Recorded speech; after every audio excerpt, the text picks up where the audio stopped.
Ya halo kawan-kawan, jumpa lagi dengan saya Ridwan Fresh. Ya kali ini saya kedapatan satu unit HP yaitu Vivo Y15s. Dan HP ini mati kan ya. Tapi saya nggak mengatakan bahwa HP ini mati total. Tapi untuk saat ini kondisi HP ini dalam keadaan mati. Jadi ketika ditekan tombol power ataupun dicolok dengan casan, HP ini tidak mengeluarkan respon sama sekali kan ya. Dan ketika saya tanya ke pemiliknya kenapa kok bisa seperti ini, ternyata HP ini bekas jatuh dan setelah jatuh terus tiba-tiba langsung mati kan ya. Dan ketika ditekan tombol power ataupun dicolok dengan casan tidak mengeluarkan respon sama sekali. Jadi kira-kira seperti itu ya, habis jatuh terus dia mati dan seperti inilah kira-kira. Langsung aja nggak perlu lama-lama, langsung kita coba colok menggunakan charger ya. Kita lihat nilai konsumsi arusnya berapa ataukah ada atau enggak gitu ya. Kita colok aja langsung. Klik, oke. Kita lihat untuk nomor 1. Nah, oke kawan-kawan ya. Di nomor 1 di smart USB dia tidak terbaca sama sekali ya. Dia 0,0 ampere. Artinya di sini dia ada pengecasan dan atau arusnya nggak masuk kawan-kawan ya.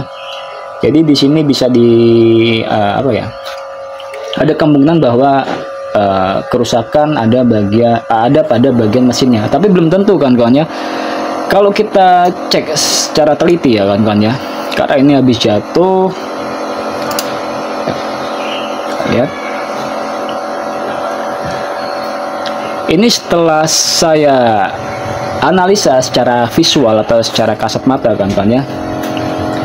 Di sini ini terdapat, nih kalau di kamera nggak kelihatan kawan-kawan ya. Di lubang casannya atau di konektor casnya ini terdapat kayak korosi kawan-kawan ya, kayak jamur gitu ya. Seperti ini, di sini ada jamur. Nah, di sini sebelumnya kita harus bersihkan dulu untuk konektor casnya ya. Barangkali korosi itu yang membuat pengecasan menjadi terhambat ya kawan-kawan ya. Jadi kita bersihkan dulu, jangan lupa kita siapkan untuk bersihnya ya.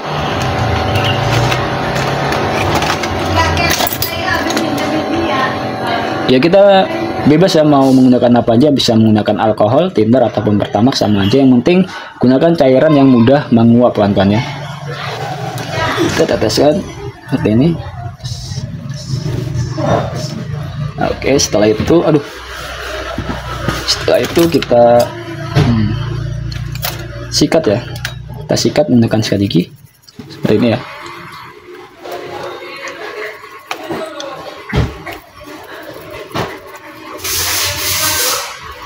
Ya tujuannya apa? Tujuannya untuk menghilangkan korosi atau jamur yang ada di dalamnya kan. Karena saya curiga ya kan ya. Di sini ada kayak jamur gitu, ada korosi ya. Kalau di kamera nggak begitu kelihatan, tapi kalau kita lihat secara kasat mata atau visual, secara langsung maksudnya itu sangat kelihatan. Jadi kita harus bersihkan dulu ini. Karena menurut saya ini janggal ya kan ya. Ini juga bisa jadi penyebabnya kan ya. Kita tetesin lagi kan ya.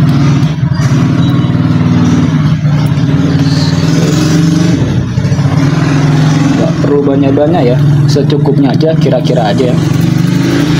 Yang penting ketika kita cleaning itu usahakan gunakan cairan yang mudah menguap seperti thinner, alkohol ataupun pertamax. Minyak angin pun nggak masalah ya kawan-kawan ya. Nah seperti ini. Oke, kurang lebih seperti ini. Lalu kita siapkan kabel micro USB kawan-kawan ya. Micro USB yang sudah nggak terpakai atau yang sudah rusak ya, seperti ini udah rusak. Tujuannya untuk cleaning juga ya. Seperti ini kita teteskan lagi dalamnya. Kita pastikan benar-benar bersih kawan-kawan ya. Seperti ini. Nah, kita tancap, cabut, colok, cabut, colok, cabut ya.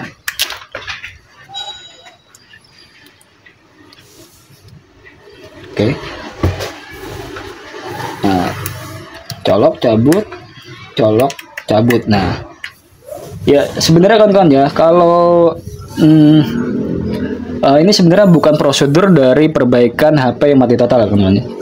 Kalau prosedurnya itu ketika kita dapati HP mati total gitu ya, yang pertama kita harus, langkah pertama ya, kita harus cek baterai berapa nilainya, terus kita cek VBAT-nya konslet atau enggak, terus kita tracking jalurnya gitu ya. Tapi di sini saya apa ya, berdasarkan pengalaman aja kan ya, berdasarkan pengalaman dan yang menurut saya janggal ya langsung saya eksekusi gitu ya. Nah ini kita tunggu, kita biarkan dulu sebentar sampai benar-benar kering. Nanti kalau sudah kering baru kita colok menggunakan cas lagi ya. Kita tiup-tiup dulu.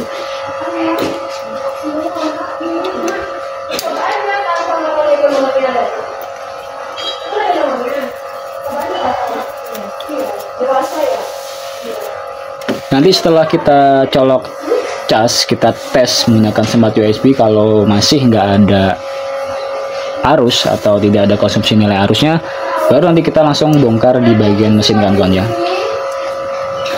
Ini untuk itu yang pertama kita harus bersihkan dulu korosinya ya, yang sekiranya menghambat itu ya.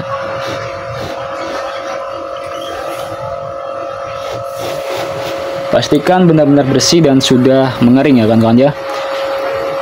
Oke, ketika sudah benar-benar kering, langsung aja kita coba lagi untuk kita colokkan di smart USB ya. Kita colokkan lagi ya, apakah dia masih sama saja atau dia mau ini ya, mau ngecas ya. Colokkan, bismillahirrahmanirrahim, celep. Oke, colok, kita lihat ya, bener kawan-kawan ya. Aduh, kok nol? Oh ya, 0 ya, bener kan ya, di sini sudah mulai keluar arus sebesar 0,6. Nah iya, 1,5 ampere kan ya. Nah kalau di sini sudah mengeluarkan arus sebesar 1,5 ampere, artinya pengecasan sudah berjalan dan mesin itu dalam keadaan normal kan ya. Ya berarti betul tadi yang saya lihat tadi, itu korosi dan jamur itu menghambat ya kawan-kawan ya. Ini sudah bisa.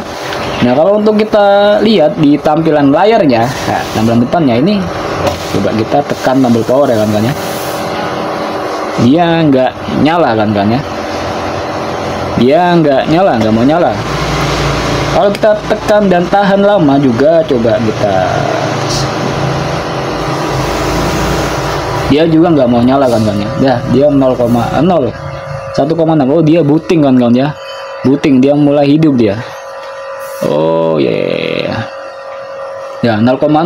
Jadi kan udah 1,5 tuh, ini kan 0,6 turun, berarti HP ini booting, sudah mulai hidup ya, nyala ya mesinnya ya. Oke kawan-kawan ya, sampai di sini ini sudah saya bisa simpulkan bahwa HP ini kerusakannya ya ada di bagian display kan. Kita cabut aja pas baterai ya. Untuk HP ini ya, setelah kita bersihkan konektor casnya tadi, kita tes, ternyata arusnya masuk normal, kurang lebih sekitar 1,5 ampere ya tadi ya, kita lihat di sini. Dan ternyata untuk layarnya dia tidak mau tampil ya. Dan kesimpulannya untuk HP ini kerusakannya ada di bagian display. Nah itu ada beberapa kemungkinan. Yang pertama, LCD-nya yang bermasalah, yang mati atau rusak.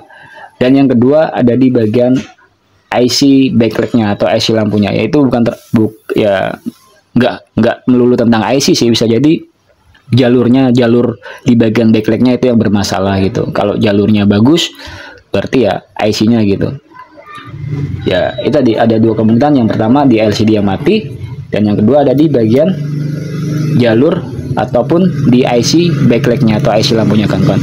Jadi untuk eksekusinya apa nih ya, jadi sebelum kita mengoprek ke bagian yang lebih banyak resikonya atau ke mesin ya, kita harus tes ke bagian yang minim resikonya dulu, yaitu kita tes dulu menggunakan LCD yang baru kawan-kawan ya.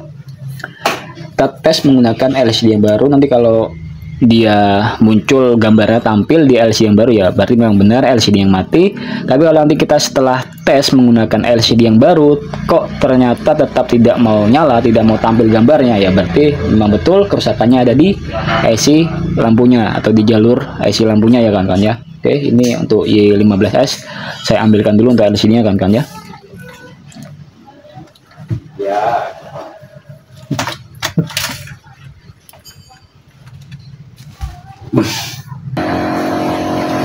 Ya oke kawan-kawan ya, ini sudah saya ambilkan untuk LCD nya ya, Vivo Y15S Ini sama dengan Y20 juga sama ya, ini persamaan ya, satu pemakaian ya, seperti ini ya. Nah, kita langsung tes aja dulu kawan-kawan ya. Kita tes menggunakan LCD baru. Apabila LCD ini mau nyala, berarti memang LCD yang lama ini yang mati. Tapi kalau ketika kita tes dengan LCD yang baru tetap tidak tampil, berarti ada kerusakan di bagian tadi yang saya sebutkan di IC backlight-nya kawan-kawan ya. Oke, kita langsung copot aja soketnya.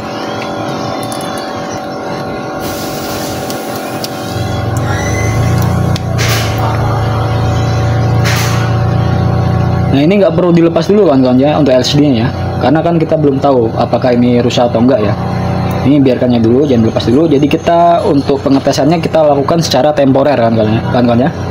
Temporer itu seperti ini ya, kita pasang tapi tidak permanennya seperti ini. Ini untuk ngetes saja.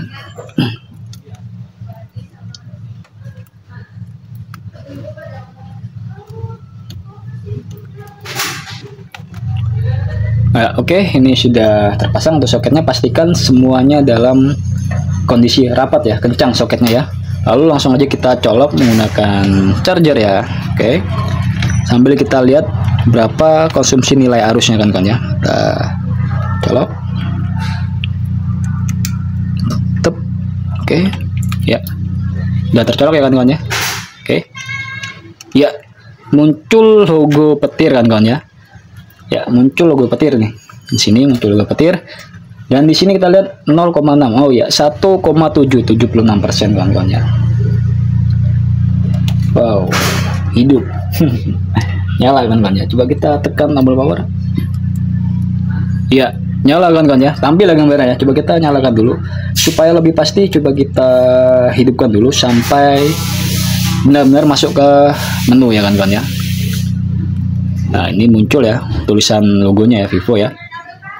Kita tunggu dulu sebentar ya. Kita lihat apakah dia mau masuk ke menu atau enggak, karena ini kan posisinya habis jatuh. Karena kalau habis jatuh itu kan banyak potensi kerusakannya tuh banyak, karena ada biasanya komponen-komponen tuh dia retak di solder-solderannya ya. Jadi kita tunggu dulu sampai benar-benar dia hidup dan masuk ke tampilan menu kawan-kawan ya. Ini sudah mulai menunjukkan titik normal ya kawan-kawan ya.